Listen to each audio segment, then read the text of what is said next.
Რიგში მადლობა მოწვევისთვის და დიდი პატივისცემა ჩემგან ყველა ჟურნალისტს და იმ საქმიანობას, რასაც თქვენ წევთ ამ პროტესტის მანძილზე, ეს მართლა საპატივცემულო რამ არის და კიდევ ერთხელ ჩემი პატივისცემა თქვენ.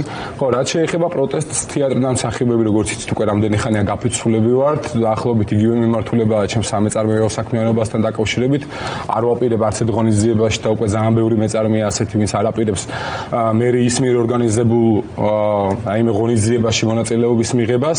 აქ ეხლა მთავარი რეალურად ჩვენი დღის წესრიგი სულად გადაწყობილია იმაზე, რომ უნდა უშველოდ და როგორმე გადავარჩინოთ ჩვენი ქვეყანა, რომელიც დაღუპვის პირას მიიყვანა ქართულმა ოცნებამ და სადაც არის დღეს კრიზისი, ასე რომ არ მგონია ამ ქვეყანაში პირადი ბედნიერებას ძებნის გზა გადიოდეს რაღაც პირად კეთილდღეობაზე ბედნიერება თუ არ არის საერთო, მე არ ვიცი როგორ უნდა იყოს ბედნიერი ადამიანი უბედურ ქვეყანაში.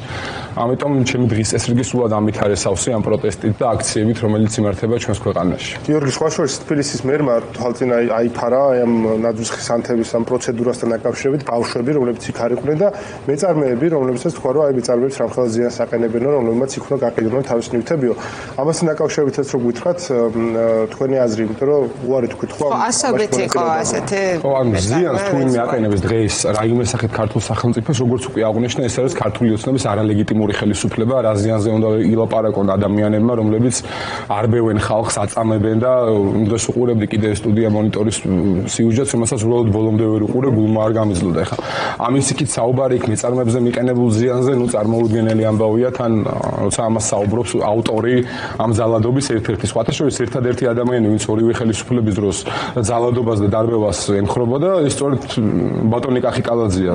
გაიხსენეთ 2007 წლის 7 ნოემბრის შემდეგ მისი ზარი ეთერში, სადაც ამართლებდა ამ დარბევას და დღესაც იგივე პოზიციაზეა და ხო. ნუ აღიარეთ რომ ამ ხრივ თანამდებობას ინარჩუნებს ბატონი კახიკალაძე, ორივე შემთხვევაში დაახლოებით ერთ და იგივეს ამბობდა, რომ ამ ხოლმე ზარის მოჩერს მიხეილ სააკაშვილის წარდგენის სტუდიაშიც იჯდა საარჩევნო პროგრამის წარდგენისას, ასე რომ მას არ აძლევენ ამის დავიწყების საშუალებას კახიკი. ხო, აი პროტესტის დინამიკაზეც რომ ვისაუბრეთ, ხო, აი პირველ ნაწილში გადაცემის საუბრობდით ხელისუფლება როგორ ამკაცრებს დრაკონულად კანონებს, არაკონსტიტუციურად და ყველა საერთაშორისო კანონმდებლობასთან თუ კონვენციასთან შეუსაბამოდ, მათ შორის დაკავებებზე, აკრძალვებზე, ნიღბის ტარების, ლაზერის, თუ რაც აბსურდამდე მიდის, ხომ ეს ყველაფერი.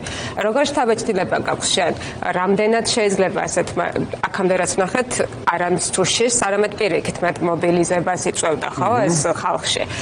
შენი შთაბეჭდილებით როგორ არის? რამდენად აქვს ხელისუფლებას რესურსი, რომ აი ასეთი მოქმედებებით რაღაც ნაწილებში მაინც ჩაახშოს პროტესტი? რამე სხვა ხელოვდებოდით მათგან? არაფერი სხვა გზა ავტორიტარულ რეჟიმს არ გააჩნია ამ პირობებში, როდესაც სახელმწიფო აქვს მიტაცებული. ეს არის, რავი, აპრობირებული პრაქტიკა.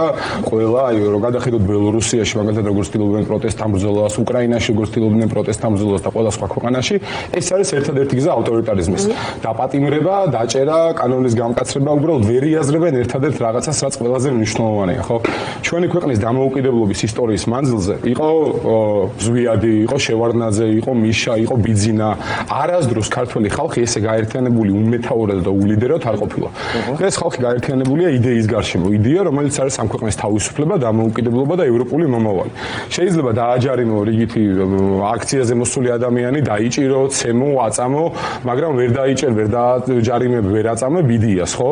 ასე რომ ეს ამ პროტესტს ვერ ჩაახშობს ვერაფერი აბსოლუტურად, ვერანაირი კანონის გამკაცრება, ვერანაირი დაპატიმრება, ვერანაირი წამება და რაც უფრო დიდი მასშტაბური და აგრესიულია მათი ქმედებები, მით უფრო იზრდება ეს პროტესტი მასშტაბით და იცვლის სახეს და ამ ყველაფერს ვერ გააჩეროს ვერაფერი ერთი რაღაცის გარდა. სანამ არ მიიღწევა შედეგი, სანამ არ მივაღწევთ გამარჯვებას. რაც არის ხელახალი არჩევნები, რომელსაც ხაზინა გაესვა საოცრად რომ ჩაატარებს დასავლური საერთაშორისო ორგანიზაციები ამ ქვეყანაში, იმიტომ რომ კალანდარიშვილის იმ კანტორის მიმართ, რასაც ეხლა CSKO ქვია ჩვენს ქვეყანაში, ნდობა რა თქმა უნდა ნული არის. ეს მესიჯი აქვს, რომ პროტესტს არ აქვს მოთხოვნები. ხო. არა. ახლა მოთხოვნებზე საუბრობდით და უბრალოდ გამახსენდა ეს აბსურდის ეს ხაზი ქართული ოცნების. რა უნდა ამ ადამიანებს ესე ამბობენ? ერთის მხრივ ვითომ ვერ ხედავენ ამ ადამიანებს და რაღაც 1500 ადამიანად აცხადებენ თითქოს ვერ ითვლიან და ხანდახან ეტყობა რაღაც შიგნით ცოტა ყევები რომ აქვთ ხოლმე, იქ ეუბნებიან რომ ვერ გავიგეთ მოეც რა უნდათ ამ ადამიანებს. ძალიან კაფიოდ არტიკულირებული მოთხოვნები აქვს ამ პროტესტს და ნებისმიერი ადამიანი რო გავაჩეროთ ისე კარგად ჩამოაყალიბებს, მართლა პოლიტიკოს უჭირს ზოგს ასე მოთხოვნების ჩამოყალიბება. ნებისმიერი. და ამას პირდაპირ ეთერში უყურებთ. მათი ტაქტიკა ხო ისე რომ ძალა აღმარცხნავს, ანუ კი ბატონო, გამოდით მეორე ქუჩაში, მაგრამ ისი შეცვლა შეგიძლიათ, ხო? გცემთ, გავამკაცრებთ, დაგიჭერთ. ნუ მართლა აი შემდგომი ეტაპი არის მკვლელობები, არავის დასაშინებლად არ ვიძახი ამას, მაგრამ აი თუ მიუყვებით ავტორიტარული სახელმწიფოებს, ბუნებრივი ინსტინქტი შემდგომ ეს არის. ხო, თითქოს მართლა აღარაფერი აღარ არის დარჩენილი. ან მასობრივი დაპატიმრებების ეტაპზე უკვე ვართ და შემდგომი ეტაპი არის დაშინების მიზნით, რაც რუსეთში მოხდა. სხვა შორის ამას გამოიწვია შემდგომ დაცლა, ეს ხო ტაქტიკის მიზანი, რომ წასულიყვნენ ადამიანები ამ მიზნით აქედან გამომდინარე.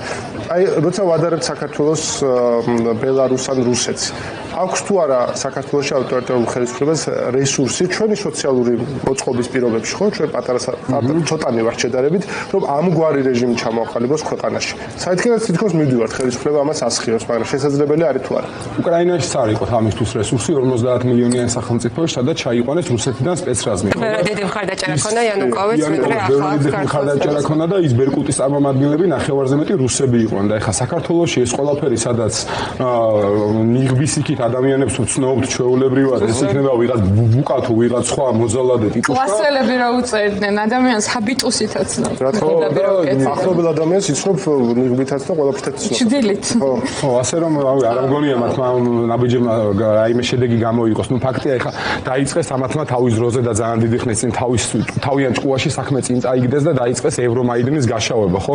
იმ ევრომაიდანზეც რეალურად რა მოხდა და რა იყო რეალური ტრაგედია. ტრაგედია იყო, როდესაც სახელმწიფომ გამოიყვანა საპოლიციო ძალები, რომელსაც ხელში მისცა იარაღი, მისცა სნაიპერული შაშხანები და ადამიანებს ესროდნენ ქუჩაში.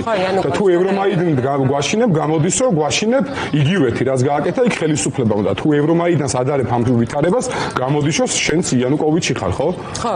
და ნუ არიან კიდევაც ეხლა ამაზე ორი აზრი არ არის, რომ ესენი პრორუსული ძალა არის. და ვიგეთ, ჩვენ